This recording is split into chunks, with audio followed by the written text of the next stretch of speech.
Welcome. My name is Given Illustrative, and this is Millennial Pillars right here on the I Am Youth Movement YouTube channel. Now, we're continuing our conversation about how to know when you're playing in the infinite game versus playing in a finite game. And this is, of course, it also entails knowing what to do when you've recognized the fact that you're participating in an infinite game. And today we're zooming into the subject of leadership, right? And more specifically, courageous leadership, how to be a courageous leader.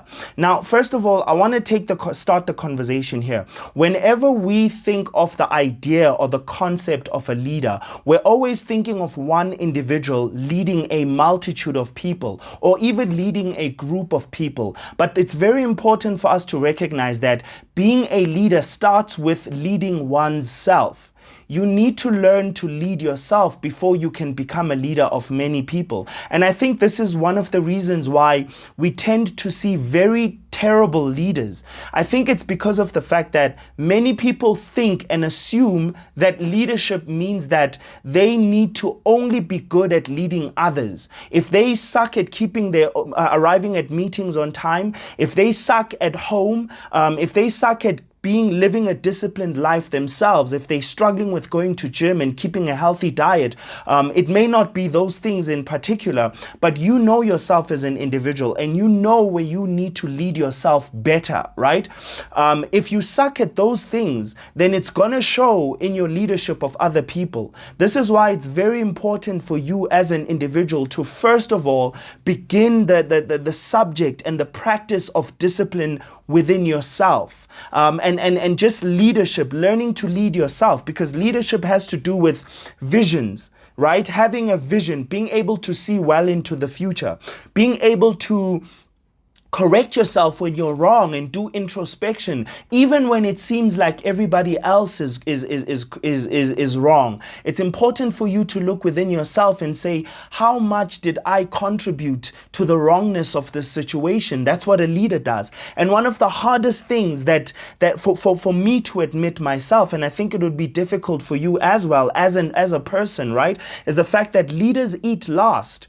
Leaders always consider other people first before themselves. And I know that in some cultures, it's common practice that the father or the head of a home is the one who eats first. But unfortunately, that's not what a leader does. A leader eats last. Think about a person who owns a business for a second. If you're an owner of a business, you will have to pay everyone else before you pay yourself.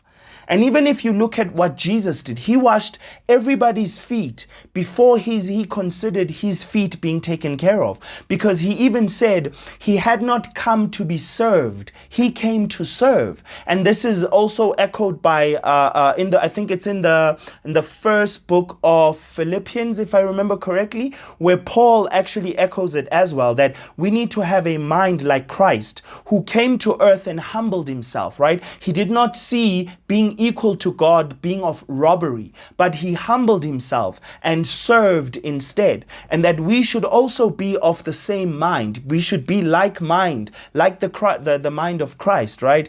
And this is something that, honestly speaking, it really takes you looking within and asking yourself whether, am I that kind of leader? Have I looked within myself? First of all, you need to ask yourself whether, are you leading yourself? Or are you misleading yourself? Are you thinking, oh man, it's just me, therefore I don't need to take myself that seriously? I'll make an example with my own personal journey into leading myself, right? Personal leadership. Now, I have been, I haven't been the best person when it comes to managing my finances. So as a result, I came up with a solution, because that's what a leader does, right? A leader looks if there's a problem and sits down and comes up with a solution. So I decided to start I'm recording all of my spendings. Now, my fiance doesn't do the same, and even when we're living together, I don't expect her to. But I've taken it upon myself to take responsibility on my own finances and actually see how much am I spending and how much am I saving. I record every penny that I spend, everything that I swipe. I record on a particular app on my phone, and I've started budgeting as well. Why? Because I realize that I am my own leader before I am anybody else's leader. I am my own leader first, right? And also, which also means that I need to be vulnerable with myself. I need to learn to say, given you messed up today, and you really need to come before God and ask for forgiveness, and also learn to forgive yourself, because you can't forgive others if you haven't practiced forgiving yourself.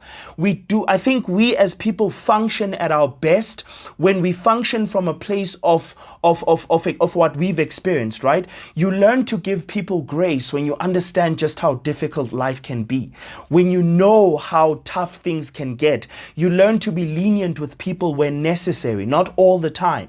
So for me, that's the subject of leadership. And that's what I want to leave with you today. Like, learn to be your own leader before you go and consider leading other people. And even if you may find yourself already in a position of leadership, you need to now begin to learn to lead yourself, even though you've never done it before, and you so happen to have people that you're leading. It may be your siblings because you're the elder. It may be at work, you've been made group leader, or you may be a manager at work. You may find yourself leading even a family, being the leader of a household. I want to encourage you to always make the effort of leading yourself. Remember that being a leader doesn't always mean being okay all the time. It also means being vulnerable and being able to say it hurts, being able to say I'm sorry to yourself and to others, being able to forgive yourself, right? That's what it means to be a leader, because Jesus didn't only understand our strengths, but he also understood our weaknesses. He himself came to earth and was tempted. So it's important for us as individuals to learn, you understand what I mean? To learn to be vulnerable with ourselves, to learn to celebrate our weaknesses, just as Paul did in his, and to always praise God where we are weak and missing, right? And I want to leave you with that for now. And I want you to think about whether you've taken the time to consider yourself a leader of yourself before you're leading others. It's important for you to know how to lead yourself. And that's the conversation for today. My name is Given Illustrative. This is the I Am Youth Movement YouTube channel. I look forward to continuing having this conversation with you. Remember that we are continuing our discussion on knowing how to differentiate between the infinite game and a finite game. Or another way to put it is to say, knowing whether you're participating in a lifelong journey or a lifelong endeavor, or whether you're participating in a very short-term endeavor. And we've differentiated between those in a previous video. I think it was about 2 videos or 3 videos back. You'll have to go into our playlist to check that out. My name is Given Illustrative. Have a good one.